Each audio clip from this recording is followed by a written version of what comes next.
Hello everyone, আসসালামু আলাইকুম। আমি আছি অমিত হাসান। আজ নতুন একটি ভিডিও নিয়ে চলে আসলাম আপনাদের মাঝে। আজকে আমরা করব ওয়েব ব্যানার ডিজাইন।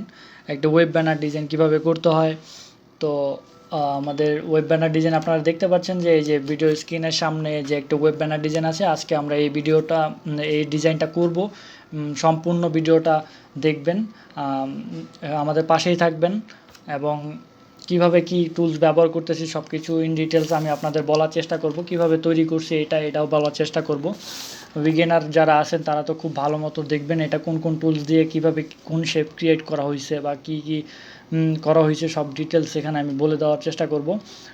এখানে দেখেন যে আমি 3টা কালার নিয়ে নিয়েছি। এখানে প্রথমেই কোন কোন কালার দিয়ে আমি এই ডিজাইনটা করব, এই জন্য কালারগুলো এখানে যে 3টা কালার চুজ করে নিয়েছি। এই 3টা কালারের মাধ্যমে আমি এই ডিজাইনটা করছি। এখানে দেখেন যে ওই আমাদের গ্রেডিয়েন্ট ইউজ করা হয়েছে, গ্রেডিয়েন্টটা কীভাবে ইউজ করছে এগুলোও দেখাবো। অ্যান্ড দেন এখানে যেই কালারটা আছে এই কালারটা কীভাবে এরকম হয়েছে। এখানে কালার দেওয়ার পরে যে আমরা এখান থেকে মাল্টিপ্লাই করে দিয়েছিলাম, তাই এই কালারটা এইভাবে দেখাচ্ছে বা সব কিছু ইন ডিটেলস আমরা এই ভিডিওটা আজকে দেখাবো। মেজারমেন্ট সব কিছু দেখাবো আমরা। তাহলে নতুন সব কিছু শুরু করার আগে আমরা নতুন একটা ফাইল ক্রিয়েট করি। ফাইল ক্রিয়েট করার সময় আমরা কি ব্যানার করব, ওয়েব ব্যানার। তাই এখানে ওয়েব ব্যানারে যাই অ্যান্ড এখানে আমরা লিখি যে নামটা দিয়ে দেই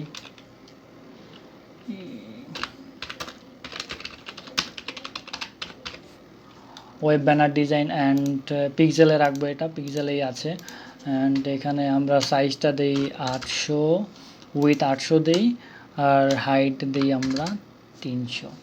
আচ্ছা, এখানে 1 ঠিকই আছে, এটা দেখে নেবেন, এটা থাকবে। তো ব্লিড আমরা এখানে কোনো কিছুই ব্যবহার করব না। আর এটা ওয়েব ব্যানার সেহেতু আমরা এখানে RGB কালার মোডেই রাখবো। আর নিচে যেভাবে যেটা আছে সব ঠিকই থাকবে, এরকমই থাকবে। তো আমরা ক্রিয়েটে ক্লিক করি। তো এই যে আমাদের একটা আর্টবোর্ড ক্রিয়েট হয়ে গেছে। এই আর্টবোর্ডের মাধ্যমে আমরা এই ডিজাইনটা আজকে করব। তো আমরা এখানে একটি উপরে আরেকটা শেপ নেই।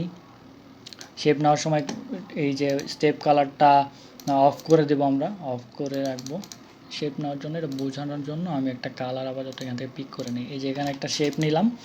তো শেপটা Ctrl+2 দিয়ে আমরা লক করে রাখবো। আপনারা জানেন অবশ্যই যে Ctrl+2 দিয়ে কোনো একটা শেপ লক করা যায় এবং Ctrl+2 দিয়ে এটা রিলিজ করে। দেখেন এই যে হয়ে গেছে। Ctrl+2 দিয়ে আমরা এটা লক করে রাখলাম। অ্যান্ড আমরা এখানে একটা ব্লিড নিয়ে নেব, মানে ধরে নিই যে এর ভিতরে আমরা ডিজাইনটা করার চেষ্টা করব। এই যে একটা রুলার টেনে নিই এখান থেকে, এটা কালারটা আমরা একটু চেঞ্জ করে নিই। এটা আপাতত আমি আসলে কি এই যে আমার মানে আমি যা টাইপ করব ওই ভিতরে যেই মেইন লেখাগুলো থাকবে ওইগুলো যেন বাইরে না বেরোয় যায়, এই জন্য আর কি আমি এই ইয়েটা নিয়ে নিচ্ছি। দেখেন তো, আর এই যে এটা কিভাবে আসবে, এই যে রুল আমি যে এইগুলো নিয়ে নিচ্ছি, এটা যদি আপনার না থাকে তাহলে Ctrl+R দিবেন। Ctrl+R দিলে এটা চলে আসবে, আবার Ctrl+R দিলে এটা ভ্যানিশ হয়ে যাবে। আমি দেখাচ্ছি যে Ctrl+R, এই যে চলে গেল। আবার Ctrl+R দিবেন, এটা চলে আসবে। ঠিক আছে। তো আমি এখানে একটা এইখানে আরেকটা করে নিই, তাহলে 2 সাইডে করলেই হয়ে যাবে। ঠিক আছে, 2 সাইডে নিয়ে নিই। এই যে আমি এখন এটার মধ্যে করার চেষ্টা করব, কাজটা আমি এটার মধ্যেই করব। তো বাকি যেই শেপগুলো আছে, এই যে এখানে দেখাচ্ছি যে বাকি যেই জিনিসগুলো আছে কিভাবে কি করব, বা এই লোগোটা কিন্তু আমি ক্রিয়েট করে নিছি একটা নিজের মতো করে, যেটা সব ডিজাইনের ভিতরে আমি এটা আর কি ব্যবহার করে থাকি।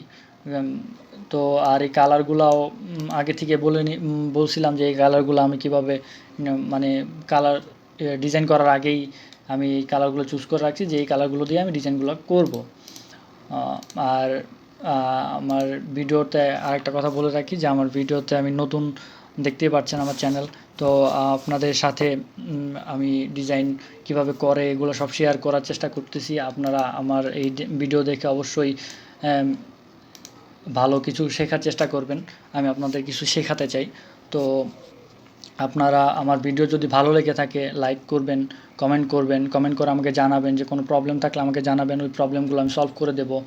অ্যান্ড দেন আরও যদি সাবস্ক্রাইব করে থাকবেন, যারা সাবস্ক্রাইব করেন নাই তারা তো অবশ্যই সাবস্ক্রাইব করে রাখবেন, আর যারা সাবস্ক্রাইব করছেন তারা আমাকে একটু লাইক দিয়ে পাশে থাকবেন, আর আমাকে একটু উৎসাহ দিবেন যাতে আরও পরবর্তীতে ভালো ভালো ভিডিও আসে আমার, আমি ভালো ভালো ভিডিও আপনাদের দিতে পারি।